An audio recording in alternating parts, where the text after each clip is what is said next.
My 7-year-old son warned me about my husband. His trembling voice startled me more than any alarm ever could. Mama, Daddy has a girlfriend, and when you go on your trip, he's going to take all your money. Aisha Bellwether was 39 years old, with a warm gaze that concealed a sharp mind. Her life, from the outside, appeared completely under control. Her house in a quiet, upscale neighborhood in Atlanta, Georgia, was modern and immaculate, with soft aromas that always felt like home. She worked as a financial consultant for an international firm, a demanding but high-paying job that allowed her to spend significant time with her son, Amari. That night, Aisha had just finished reviewing a report for a critical meeting in Nashville. Her flight was scheduled for Tuesday morning. She was packing formal wear in her walk-in closet, while Amari, her 7-year-old, played with a jigsaw puzzle on the rug. He was a sweet, sensitive boy whose intelligence often astonished even his teachers. Aisha folded a crisp white blouse and called out to Amari from the closet, "Remember you're staying with your dad on Tuesday?" "Yeah, just for 2 nights." Amari didn't answer. He simply fitted a puzzle piece into place in silence. Aisha noticed his strange quietness, but figured he was just concentrating. After all, sometimes kids didn't like their moms to leave. Later that night, already in his pajamas, Amari asked her to stay with him a little longer before sleep. He lay down next to her, resting his head on her chest, and remained quiet for several minutes until he said something that sliced the night in two. "Mama," he whispered without looking up. "Daddy has a girlfriend." Aisha froze. She thought she hadn't heard him correctly. "What did you say, sweetie?" "That Daddy has a girlfriend. He spoke to her on the phone last night when he thought I was asleep. He was in the den. He told her that when you leave on your trip, they're going to the bank and they're gonna do something with the money." Aisha felt a cold dread wash down her back. She swallowed hard. "What exactly did you hear, Amari?" "He told that lady that you'd be away, and they had 3 days to get everything done. She laughed and said they'd finally be able to breathe easy." Aisha hugged her son without saying a word.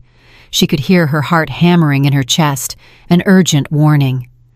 Amari fell asleep quickly, but Aisha didn't close her eyes that night. At 3 in the morning, she got up and went downstairs to the kitchen to make coffee. She turned on the soft light in the dining room and opened her laptop. She searched through her emails for a file she had received a couple of weeks earlier. It was a scan of some documents Malik had asked her to sign right after her gallbladder surgery. He had said they were just to update their insurance policies. She found it. 5 pages, small print, confusing legal terms, but one heading immediately caught her attention. General power of attorney with broad authority. Her stomach clenched. Click. She opened another document. Authorization for administration of assets and property in the event of medical contingency. Her hands trembled. She remembered the afternoon she signed those papers. She still had the stitches from the operation. Malik had been loving, attentive. He served her tea, brought the papers over, and said, "It's just a formality, just in case. I want to be able to help you if anything ever happens." Now, those words carried a terrifying double meaning. Aisha closed the laptop. She paced the kitchen floor like a prisoner searching for a way out.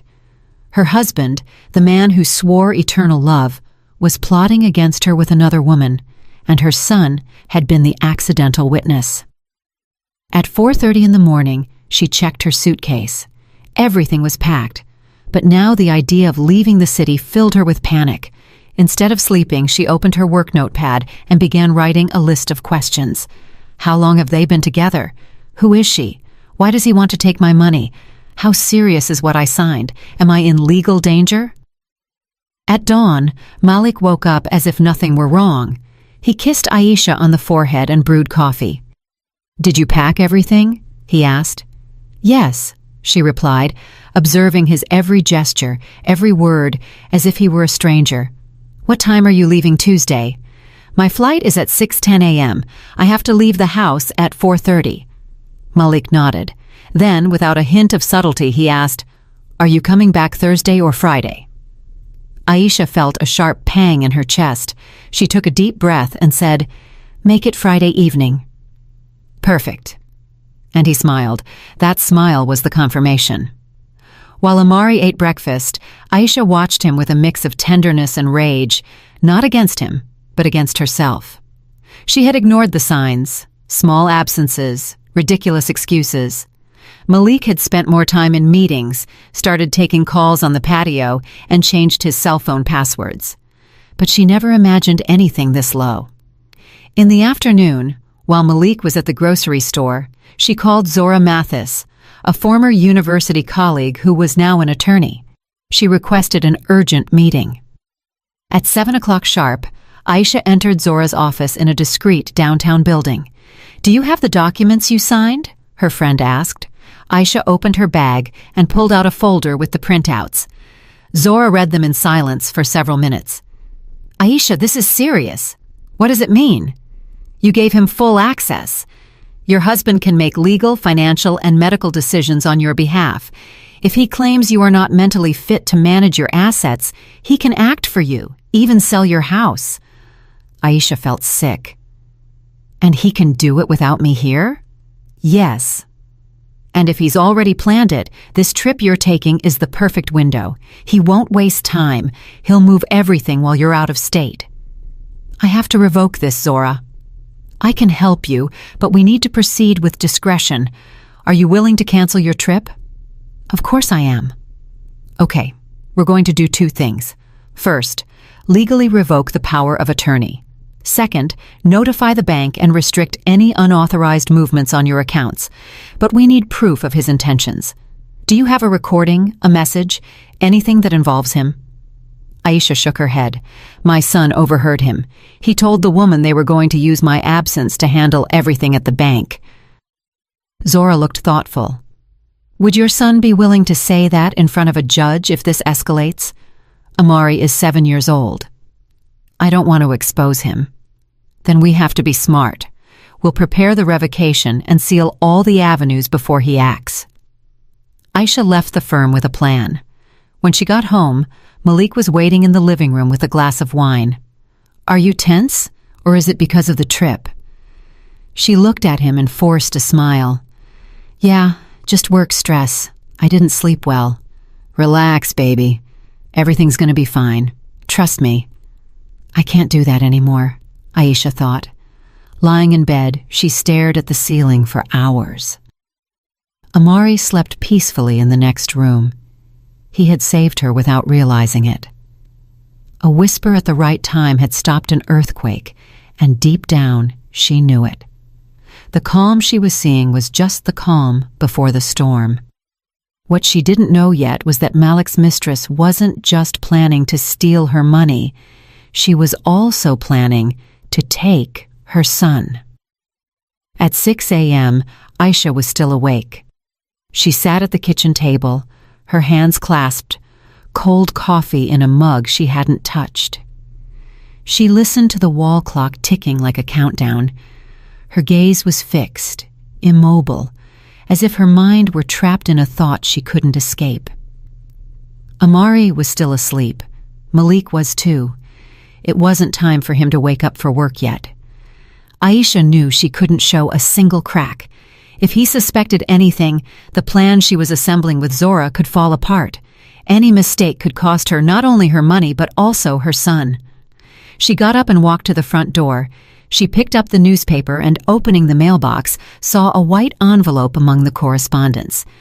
It had no visible return address, but the seal in one corner gave it away. Attorney Sterling Jones, Atlanta, GA. Her stomach lurched. She walked into the house as if holding a bomb. She carefully opened the envelope and extracted a copy of a notarial deed. In the bottom right corner, 2 names were signed as authorized witnesses, Malik Bellwether and Selah Montgomery. That name was a knife that cut away any hope that this was a misunderstanding. The document, dated weeks earlier, confirmed the validation of the power of attorney. Selah was not just the mistress. She was the woman who had helped her husband legalize a weapon against her. Aisha slowly lowered the paper. She rested it on the table as if it weighed tons. Her phone vibrated.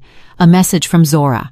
"I've contacted the specialist. He has an opening this afternoon. Get ready to act." Aisha looked up. Her eyes no longer held fear, they held fury. At 8 a.m., when Malik came down for breakfast, Aisha was ready, dressed in office wear, her laptop in her backpack, and a serene smile on her face. Malik watched her carefully, as if measuring every detail. "Do you have a meeting today?" he asked gently. "Yeah, with the Nashville team. Getting everything ready for the trip." "And what time do you fly on Tuesday?" he insisted, slowly stirring his coffee. 6:10 a.m. I have to leave the house at 4:30. Malik took a sip and nodded. He didn't look at her directly, but Aisha noticed the slight movement of his lips, a minimal, almost imperceptible smirk. "Did you check in yet?" he added. "Not yet. I'll do it tonight." "Why? No reason. Just wanted to know if you needed me to take you to the airport." Aisha held his gaze. She didn't look away. She wanted him to believe she trusted him, even though every cell in her body screamed the opposite. "I'll let you know if I need help," she replied, bringing the mug to her lips. When Malik left, Aisha locked the door. Then she sank against the wall. She took a deep breath. She forced herself not to cry. This day was not for tears. It was for strategy. At 11:30, she arrived at the firm Zora had indicated. She was greeted by a man about 50 years old, with graying hair and a severe face. His name was Sterling Jones, an attorney specializing in family estates and domestic fraud prevention. "I've reviewed the case. Your situation is more common than you think, but that doesn't make it any less dangerous." Aisha sat opposite him, still holding the notary envelope. "How bad is it?" Sterling took the documents, read them, and looked up. "Your husband has total control over your assets. He can sell your house, move your accounts, even sign medical decisions for you. Legally, he holds your entire life in his hands." Aisha felt an empty pit in her stomach. "And he can declare me incapacitated?" "Yes. In the event of mental or physical illness, with a doctor's certificate and the current power of attorney, he can request a declaration of incapacity. And if you're out of state, it's even easier to execute the process without immediate opposition." Aisha clenched her fists on the table. "Can they commit me to a clinic?" "Yes, and he wouldn't need your consent. A doctor's order and his signature as the authorized agent would be enough." Sterling paused. "Do you have any indication that this might be in their plans?" Aisha told him about Sela, the envelope in the mailbox, and what Amari had overheard. Sterling noted every detail. "I see. Yes, it's in motion." Aisha swallowed. "What can I do?" Sterling turned his monitor toward her. He showed her a plan divided into 3 phases. "First, we are going to revoke the power of attorney. I have direct contact at the attorney's office. If we sign today, your husband will receive the formal notification tomorrow, but that might alert him." Aisha looked at him with concern. "And if that makes him react, that's why the second step is vital. We are going to eliminate his access as a co-signer on all your accounts. Today, we'll move them to new, exclusive, protected accounts in your name. And third, we need solid proof of their intent. A recording, a failed attempt, something that proves your husband acted with premeditation." Sterling narrowed his eyes. "Are you willing to pretend you are going on the trip?" Aisha nodded without hesitation. "Anything to protect my son." Sterling smiled for the first time. "Good, then we'll play the same game, but with better cards."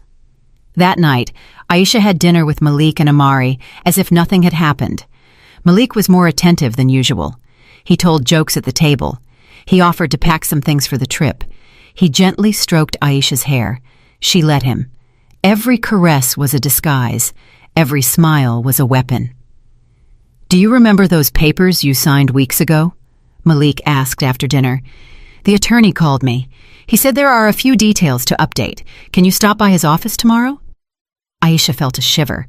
She got up with the excuse of doing the dishes. "I can't tomorrow. I have a full day. Better after the trip." "But the attorney said it's quick. Just one signature. Just go." I prefer to do it calmly when I get back." There was a tense silence. Malik set his silverware down on the table, harder than necessary. "Whatever you want." Aisha turned to hide her face, closed her eyes, and clenched her teeth. She knew she had thwarted his plan, and she also knew that he would start to panic now. The next morning, Aisha executed the plan with Sterling. She signed the revocation of the power of attorney, changed her accounts, and transferred all her savings to an exclusive, secure account. She even protected Amari's educational fund that Malik had helped create. When she finished, Sterling looked at her seriously. "As of today, he no longer has control over you, but he doesn't know it yet, and when he finds out, he won't react well." Aisha looked out the window. Outside, the city went about its routine, but inside her, everything was war. What if he tries something with Amari, if he wants to take him away? He can't. Legally, custody is shared. But if what you told me is true, I think he and Sela have something else in mind. Aisha turned to him. "What?" Sterling observed her gravely. "What if their plan is to make you look unstable so he can claim full custody?" Aisha didn't reply. The words hung in the air like poison. That night, while she was packing, pretending to prepare for the trip, Aisha found a card hidden among Malik's documents. It was for a private psychiatric clinic. On the back, handwritten, was a date, Wednesday the 10th, 9 a.m., and a name, Dr. Keisha Grant. Aisha felt the world move beneath her feet. That was their plan. She would leave on the Tuesday, and on Wednesday, Malik would have her declared unstable by a complicit psychiatrist. By Thursday, she likely wouldn't have a house, accounts, or a son. She looked at Amari, who was sleeping with his plush lion hugged in his arms. She sat next to him, stroked his hair, and silently swore that she would not allow them to touch him. Aisha was no longer just a wounded mother. She was a woman at war, and she had learned quickly to fight with intelligence. The previous night had been crucial. Hidden in the inner pocket of a folder among Malik's documents, she found the card for a private psychiatric clinic with an appointment scheduled for Wednesday the 10th, 9 a.m., with Dr. Keisha Grant. It was clear. That was the next step, to legally disappear her, to convert her into someone incapable, and then take everything, including Amari. The next step was to figure out who Malik was working with. She had a name, Sela Montgomery, but it wasn't enough. She needed more, to know who she was, what she did, and what connections she had. She needed to understand how far this web reached.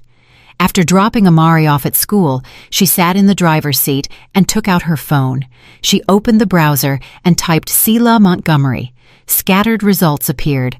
A LinkedIn profile, some notarial records, and a mention on the website of a financial consulting firm, Montgomery & Associates. She clicked on each link as if diffusing explosive mines.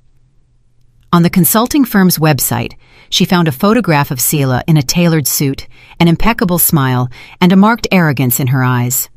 The description read, "Founding partner, specialist in personal wealth, asset management, and family fund restructuring." Aisha swallowed, looking again at the address. Peachtree Road, 2nd floor, Atlanta. Then she remembered. Malik used to say he had meetings at clients' offices on that very street. He had even taken Amari there once, he told her. Aisha had thought it was a bank. Now she understood everything.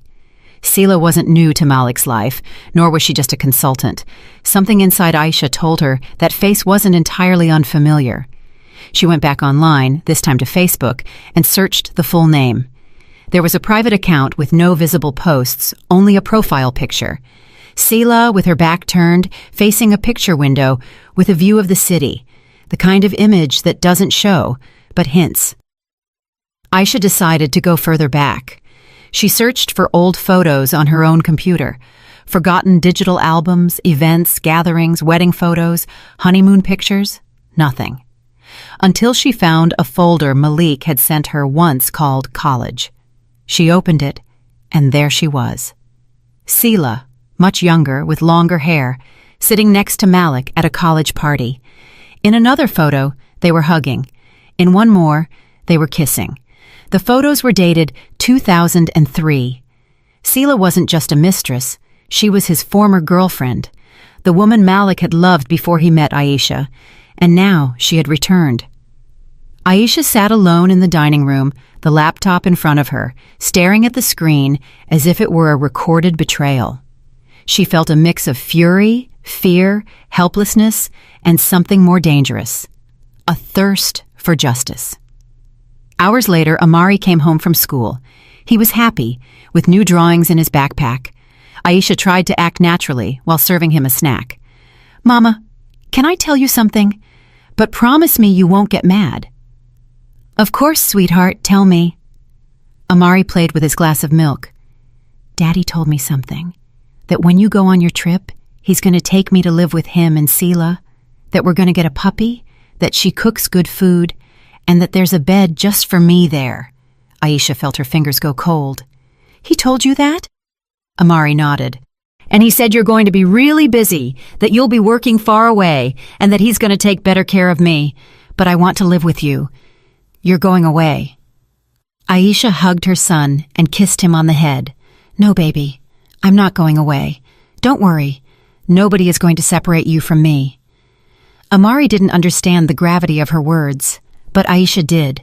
That was the complete plan, not only to take her assets, but also to erase her presence from her son's life. At 9 p.m., Malik arrived home. He looked rushed, nervous. He brought a bag of pastries and a bottle of wine. He tried to act affectionate. He spoke to Aisha as if they were dating again. "You look beautiful tonight," he said while she was doing the dishes. "Thanks," she replied without looking at him. "I was thinking," he added, "what if after your trip we plan a little getaway? Just you and me. No work, no kid, just us." Aisha managed a slight smile. "Why so romantic all of a sudden?" Malik looked at her with that forced smile he could no longer sustain. "Because I love you, Aisha, and sometimes I feel like we're drifting apart." "I'm drifting? That's funny." "You are. Maybe I just have a lot on my mind." Just then, Malik's phone vibrated. It was on the kitchen counter. The screen lit up. Aisha managed to read a name before he grabbed it. Selah. Malik immediately locked it.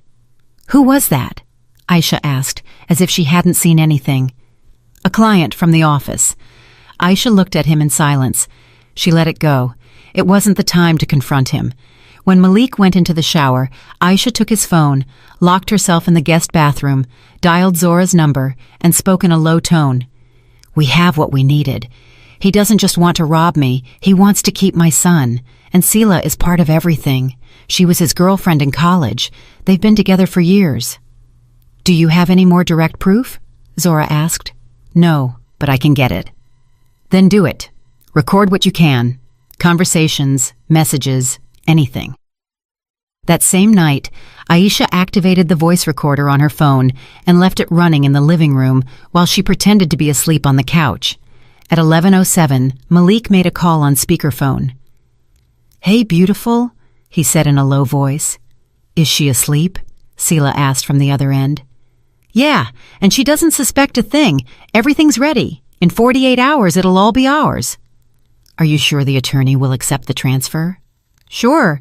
He thinks it's for a family restructuring. She already signed the authorization when she had the surgery. She didn't even notice. And the house, too, but we did it through the real estate firm. My brother-in-law already received the down payment. We just need to sign the deed." "Perfect. I want to see you tomorrow. I have something to show you." "What is it?" "I'll show you in person, but I'll give you a hint. It's red lace." Aisha held her breath.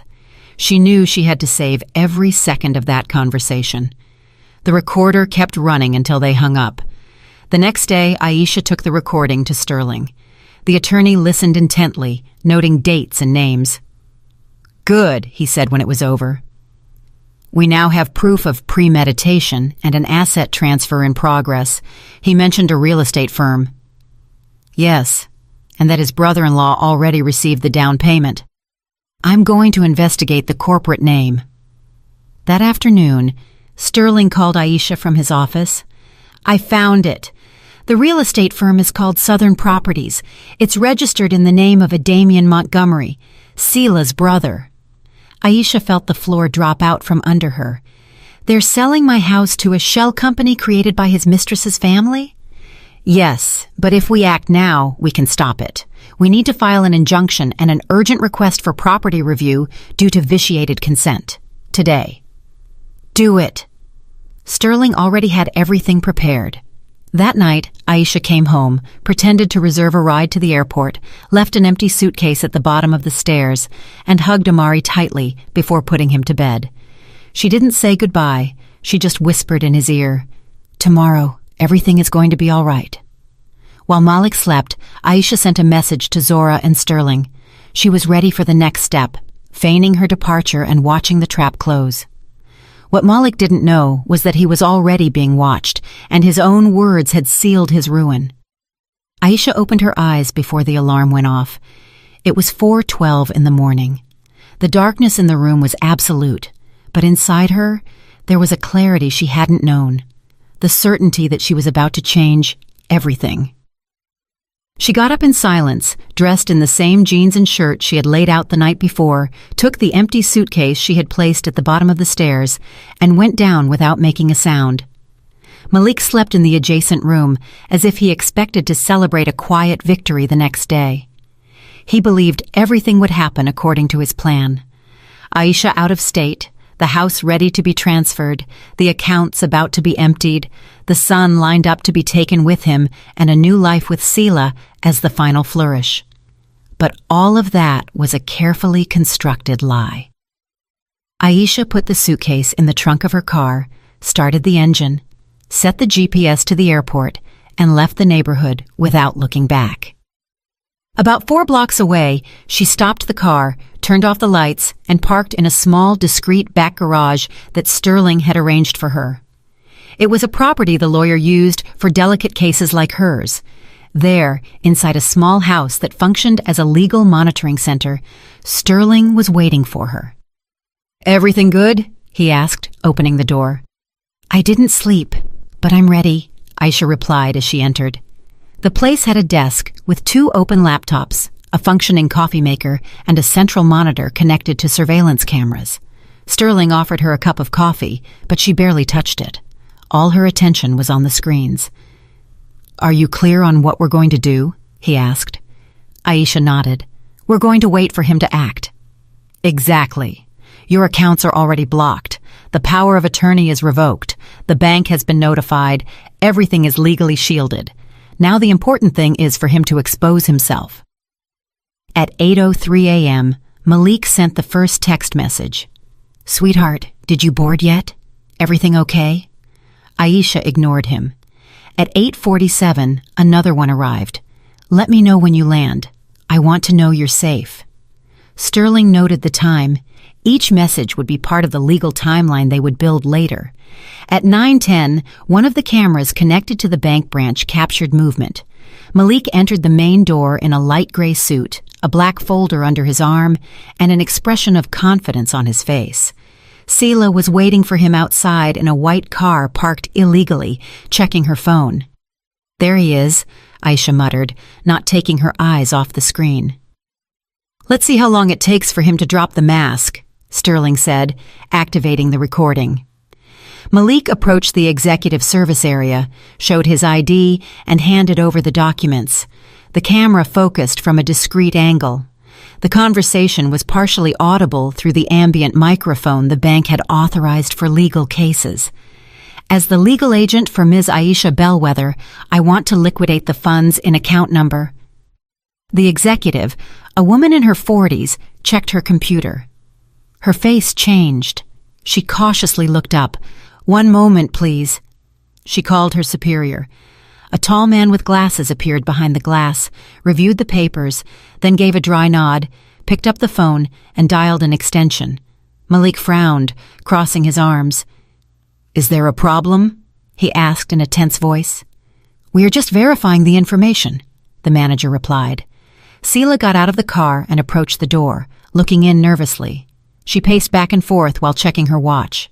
On the camera, they heard Malik murmur under his breath, "This was supposed to be done today. My wife is out of state." Aisha felt her heart rate accelerate. Hearing those words from his mouth was like having a written confirmation. The manager returned with the folder in hand. Mr. Bellwether, I must inform you that the power of attorney was revoked less than 24 hours ago. Furthermore, your access as a co-signer has been removed. You are no longer authorized to make any movements in these accounts. Malik paled. That is impossible. And I repeat, sir, you do not have legal authorization, and the documents you presented are invalid. This is crazy. She signed this. I'm her husband. The system has been updated. The information allows no exceptions. Malik raised his voice and slammed the table. You don't know who you're dealing with. The executive immediately stood up. The manager pressed a button under the desk. Security approached down the hallway. Seela entered the bank just then. What's going on? She said loudly, approaching Malik. They're denying us access. They say she revoked everything, he replied beside himself. But didn't you say it was done? She signed it. She signed it while she was recovering. And how could she annul it so fast? Who helped her? I don't know, but this had to be done today. Aisha listened to every word from the laptop. Sterling recorded everything in real time. Everything they needed for a lawsuit for attempted fraud was there. Audio, video, dates, revoked documents. Malik and Seela exposed in their desperation. On the screen, the manager gestured with his hand. Malik was escorted toward the exit. Seela left before him, talking on the phone, agitated. Sterling paused the recording. That was perfect. Aisha brought her hands to her face. She didn't cry, but the emotional weight was crushing. Seeing him, hearing him, knowing that he had truly tried to execute everything hurt more than any imagined betrayal. At 11:02, Aisha's phone vibrated. It was Malik. She didn't answer. It vibrated again. Then another number. Then a text message. Where are you? Why did you do this? We need to talk now. Sterling looked at her. Don't answer. Let him talk into the void. Every call, every desperate message is proof of his knowledge of the plan and your clear position as the victim. Aisha took a deep breath. What if he goes home? What are we waiting for? We already have hidden cameras activated, and you are not there. You have an airtight alibi. Every minute of this day is documented. At 12:21, an alert popped up on the screen. Malik was in front of their house, knocking on the door, banging insistently. Then he paced in circles, took out his phone, and called again. Aisha, answer me. Where are you? Did you talk to someone? Who put this in your head? Aisha watched him from the screen. There you are, she murmured. The man who claimed to love me. Malik sat down on the front steps, phone glued to his ear, breathing heavily. Seela arrived minutes later. She got out of the car and argued with him. The camera captured the gestures, her yelling and throwing her phone to the ground. They looked like a couple in chaos. The mask of perfection had broken, and what remained was a mess they could no longer control. At 2:30 p.m., they left. Sterling turned off the monitor. Aisha, this is enough to file a complaint for attempted fraud, breach of trust, falsification of documents, and misuse of power of attorney. And if the judge approves it, we can request a protective order and an immediate restraining order. Aisha looked at the black screen. She was no longer afraid. I want to do it today. Sterling nodded. We will do it. And with this, we won't just stop them. He leaned toward her with total seriousness. We will legally destroy them. Aisha stood up, took her purse. Her son was waiting for her, and she was no longer just a mother confronting a traitor. She was a woman who had won with intelligence and dignity against those who tried to snatch everything from her. Arriving home, she found Amari in the living room watching cartoons with his favorite plush lion in his arms. Hearing the door, he ran toward her and hugged her tightly. Aisha squeezed him against her chest. It had been a long week, longer than a 7-year-old should have to live through, even if he didn't fully grasp the magnitude of the disaster he had prevented. Did you leave or didn't you, Mama? Amari asked, looking at her with that mix of curiosity and tenderness only children have. Aisha stroked his head. No, baby. I stayed close. I had to keep an eye on something very important, something you helped me see. And you were so brave." Amari didn't ask any more questions. He just smiled, as if his world felt secure again. But Aisha knew that world was still at risk, that Malik, cornered and wounded in his pride, was about to take the next step, and that step would be dangerous. At 6 p.m., her cell phone rang. Unknown number. Aisha looked at Sterling, who was with her in the kitchen reviewing the digital file of the complaint they would file the next day. "Answer it," the lawyer said. "I have the application recording in the background. Just stay calm. Don't give in to his tone. Don't show anger. Just listen and respond. We need him to talk enough to incriminate himself." Aisha nodded and slid her finger across the screen. "Hello?" From the other side, Malik's voice came out loaded with a barely concealed tension. "Where are you?" "That doesn't matter," she replied serenely. "What number are you calling from?" "I had to use another phone. You blocked mine. And what do you want, Malik?" There was a pause. Then his tone changed. He went from aggressive to supposedly hurt, as if he still thought he could appeal to her soft side. "I need us to talk, you and me. What happened this morning was crazy. We misunderstood each other. You're acting like I'm a criminal." Aisha remained silent for a few seconds. "And aren't you?" "Of course not. What are you saying? You know me. I'm your son's father. I'm your husband." "The father of my son, who tried to empty my accounts while pretending to be worried about my flight.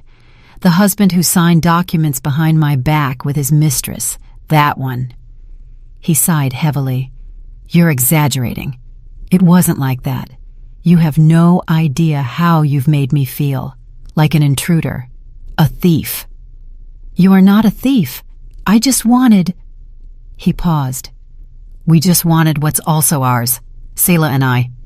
Aisha looked up at Sterling, who was nodding as he took notes. Everything was going as they expected. "You're including that woman as part of our family now. She's been with me longer than you know. And you? You never gave us enough. Always working, always in your world. And everything I brought to the table. You brought a plan to get rid of me. No, that's not true. Were you not planning to commit me with the help of a psychiatrist? Didn't you have an appointment already scheduled to declare that I was emotionally unstable?" Malik was silent. "And the house? Were you not planning to transfer it to a company that turned out to be in the name of your mistress's brother?" "It's not what you think." "And what is it then? A coincidence?" "It's justice, Aisha. Justice for everything you took from me all these years." "What did I take from you?" "My place. You were always the one who shined, the one who earned more, the one who made the decisions. I was just the accessory. Do you know what it's like to live feeling invisible? And that's your justification? To make me disappear so you could feel like someone?" Malik muttered something under his breath. Sterling turned up the volume on the recorder. "I didn't want it to get out of hand," Malik finally said. "We just wanted to start over. You were never going to allow it. You're right. I was never going to allow you to take what belongs to me or my son." Just then, Amari appeared at the dining room doorway. He listened intently, not understanding everything, but understanding enough. "Mama," he said in a shaky voice, "are you talking to Daddy?" Aisha looked at him and gently signaled for him to come closer. She took his hand and sat him next to her. "Yes, I am talking to him." Amari stayed quiet, but tears started to run down his cheeks. "Is he going to take me from you?" "Never," she replied in a low voice. "He will never take you from my side." On the phone, Malik heard everything. "Is he there? Are you using our son for this?" "I am protecting him," she replied calmly. "The way you didn't." Malik let out a huff. "You're sick. You need help and you need a lawyer." He hung up. Sterling stopped the recording. That was pure gold. He incriminated himself 3 times: attempted fraud, breach of trust, and complicity with third parties. "We'll take this to the district attorney's office tomorrow. The case is no longer just civil. Now it enters the criminal realm." Aisha hugged Amari tightly. He hid his face in her chest, sobbing quietly. She stroked his back, whispering words she could barely pronounce because the knot in her throat was too large. The next morning, Sterling and Aisha filed the complaint with the Family and Estate Fraud Unit. They attached the recording, the revoked documents, screenshots of the notary appointments, the attempted bank movement, and Selah Montgomery's background. And then came the surprise. One of the investigators checked Selah's file and found a previous complaint of workplace fraud for signature falsification at her former consulting firm. She had been fired for altering a contract without client consent in a case that never reached trial but was settled with an out-of-court agreement. Sterling rubbed his hands together. That gives us the perfect angle. If she was caught falsifying before and now attempted it again with you, we can use her history as a pattern of behavior, and that makes this more than an attempt. It's recidivism. Aisha didn't respond. She just felt that finally, little by little, the weight was lifting from her back. The same system that for years seemed to be on the side of the powerful was this time on hers. The district attorney's office accepted the formal complaint. The house could not be transferred. The accounts were protected, and most importantly, an investigation was initiated for attempted estate fraud, falsification of documents, and emotional abuse toward a minor. That night, Aisha sat on the sofa with Amari. They watched a movie together. They laughed at times, but when he fell asleep, curled up next to her, Aisha watched him in silence. She knew the hardest part was yet to come. She knew Malik wouldn't stay quiet and that Selah wouldn't let defeat humiliate her without a fight. But now she wasn't walking alone. The law was with her. The evidence was on her side, and her son was sleeping peacefully. That was all she needed for now, because what came next would be definitive. And she was not willing to lose another inch, another tear, or another second. The General Court building stood like a concrete tower amidst busy Atlanta avenues and anonymous faces. Aisha watched it from the car while Sterling reviewed the documents one last time.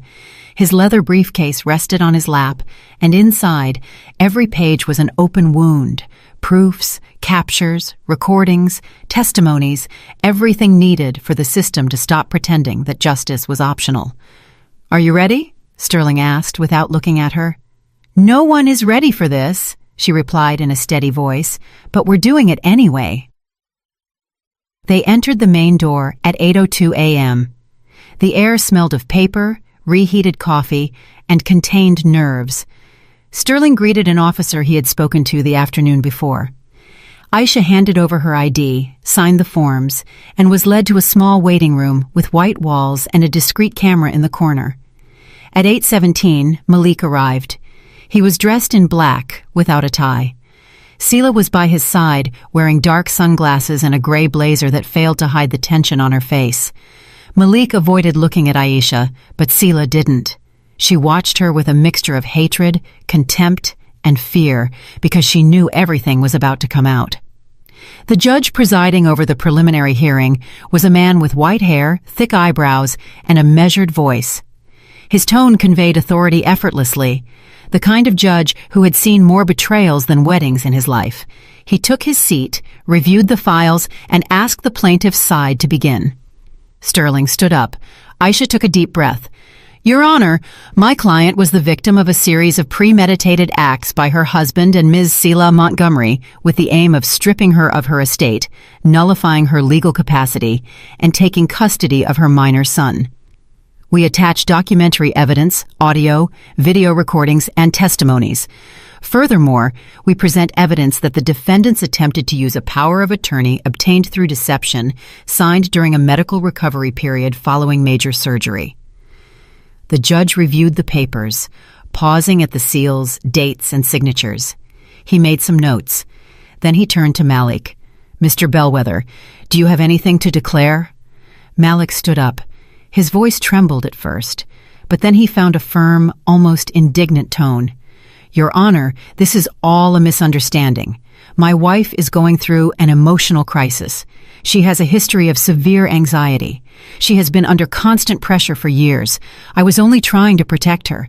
She signed the documents in full awareness. What we did was for the good of the family. There was no deception and no intent to harm her." Aisha let out a dry laugh. She couldn't contain it. The judge looked up. "Ms. Bellwether, do you wish to say something?" Aisha stood up unhurriedly. Her dark blue dress made her look formidable, resolute. Her voice didn't tremble once. "You used my medical recovery as an opportunity. That doesn't make you smart. It makes you a coward. I signed those papers with morphine in my system. You told me it was an insurance update. You never gave me a choice. And while I slept on the couch, you plotted with your mistress how to take my house, my accounts, and my son. I have everything recorded. Selah saying, 'In 48 hours, it'll be ours.' You yelling at the bank that my wife is out of state. It's all here, and it all has a date, time, and context." Malik looked down. Selah crossed her arms tightly. "Furthermore," Aisha continued, "my son spoke up. He told his teacher he was scared, that his dad had told him that when I left, he would go live with Selah, that they would get a puppy, as if that were enough to erase his mother." The judge requested silence with a slight hand motion. Then he requested that the audio and videos be presented. The recording at the bank, the phone call, the intercepted conversation between Malik and Selah. Every word filled the room like a verdict. No one spoke. No one breathed. When they finished, the judge leaned back in his seat. After listening to the evidence, and given the clear indications of document falsification, intent to defraud, and emotional manipulation toward a minor, I proceed to issue the following precautionary measures. A restraining order against Mr. Malik Bellwether and Ms. Selah Montgomery, in favor of Ms. Aisha Bellwether and her minor son. Furthermore, the freezing of any attempted asset transfer is ordered until the main case is resolved. Malik literally crumbled. He slumped into his chair as if all the air had evaporated from his lungs. Selah grabbed her purse and left the room without looking back. The judge asked for coordination with social services. Hours later, a social worker visited Amari's school. She spoke with his teacher, the counselor, and then the boy himself. In her report, she noted that Amari clearly recounted that his father had told him he would soon live with him and Selah, and that his mother was too tired to care for him. Evasive attitudes on Malik's part were also reported in previous school meetings, where he avoided emotional topics and limited himself to discussing logistics, schedules, and routines. The report was damning. Negligence of emotional well-being and attempted manipulation of the minor's environment for the purpose of forced separation from the maternal core are confirmed. Aisha received the document at home and read it in silence. Every word was a dagger, but it was also a brick in the wall protecting her. Amari was playing in the backyard with a paper airplane. He didn't know that his story was being written in official files, nor that his voice, small and trembling, had been the most powerful of all. That same week, Sterling received a call from the district attorney's office. "We have a proposal," they told him. "If the affected party agrees, we can offer a settlement to avoid a lengthy trial." Malik and Selah were willing to accept formal responsibility to avoid jail time. The deal consisted of 3 years of probation, full restitution for any failed financial movements, loss of rights over any shared assets, criminal records for attempted fraud and document falsification, and voluntary relinquishment of shared custody. Sterling hung up and looked at Aisha. "What do you think?" "I want him to be marked. I want the world to know who he is. But more than anything, I want peace. I want my son to grow up without having to see that reflection in his eyes." "Then we accept." They signed the agreement 2 days later. Malik didn't look at Aisha once. Selah's face was hidden behind dark glasses that didn't disguise her defeat. The signing was quick, almost routine, as if attempts at betrayal, theft, and emotional destruction could be sealed with black ink on plain paper. When Aisha left the building with Sterling, she breathed the cleanest air she had felt in months. It was as if the weight had stopped hanging from her chest. At the house, Amari was waiting with a drawing. "You're my superhero," it said, with a stick figure wearing a red cape. She smiled, hugged him, and for the first time in a long time, she did it without fear. She had won. Not just the case, but the certainty that no attempt at manipulation, no profound betrayal, no false documents, and no cold words could defeat a mother determined to protect what was hers. And that battle, the one that wasn't in the laws or the files, but in the heart, she had already won. Time doesn't erase, but it transforms. What was once a field of emotional warfare was now a peaceful home. The walls that once guarded secrets and tension now had drawings taped to them, phrases written in marker, and the smell of freshly baked cookies. Amari, now 12 years old, had grown taller than Aisha imagined. His voice was deeper, his gaze firmer, but he retained the same watchful eyes that, 5 years earlier, had revealed a truth that changed everything. He still slept with the window slightly ajar and still set his alarm clock half an hour earlier than necessary, just to get ready without rushing. Aisha said it was because he liked the silence of the morning, but she knew it was something else. She knew that Amari, even if he didn't say it, had learned from a very young age that everything could change at any moment, and he wanted to be ready just in case. Aisha had sold the house 1 year after winning the case. She didn't want to keep living in the same spaces where Malik had plotted her ruin. She moved to a smaller but brighter home, with a garden and an open kitchen that became the center of her new life. She kept few pieces of furniture, few objects, only the essentials, as if her soul also needed space to breathe. She worked independently now. She left the consulting firm and created her own advisory project for women in situations of legal vulnerability. She had 2 employees, 3 large clients, and 100 stories that confirmed every day that her fight had not been in vain. That morning, Amari left school with an envelope in his hand. He walked to the car with a smile he couldn't hide. "Mama," he said as he buckled his seatbelt, "they gave me this." Aisha took the envelope and opened it carefully. The logo of the Phoenix Rising Academic Foundation was printed on the header. She read the letter twice, then looked at him. Her heart was racing. "They offered you the full scholarship." Amari nodded without speaking. "You are incredible," she finally said. "Absolutely incredible." That night, Aisha went to her desk. She opened a small wooden box she kept at the bottom of the drawer. She took out a sheet of paper folded in 3. It was a handwritten letter in blue ink on simple paper. It had been kept there for 5 years. She wrote it in the midst of the chaos when the truth was starting to emerge and life still hung by a thread. She had never shown it to him. "Amari," she said, while he was doing homework at the dining room table, "I have something for you." She handed him the letter without saying more. Amari opened it with trembling hands. As he read, his face changed. His eyes clouded over. He bit his lip, finished reading, and held it against his chest. "You wrote this when everything was happening?" "Yes, I never knew if it was the right time, but now I know it is." Amari hugged her. He didn't say anything. He didn't need to. The next day, Aisha received a legal notification. The sender was a firm she didn't recognize. She opened the document with the same coolness she had learned to cultivate in recent years.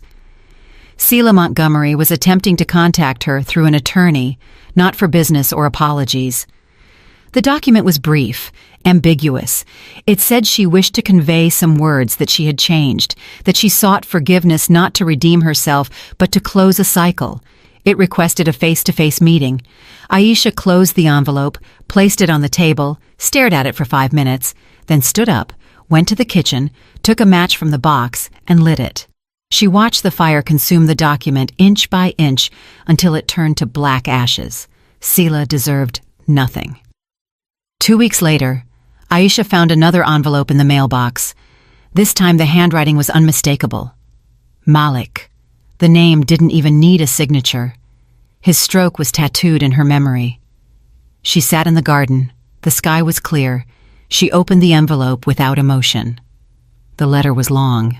It said he had lost his job, that Selah had left him, that his parents no longer wanted anything to do with him, that he was living in a rental, and that he regretted everything more each day.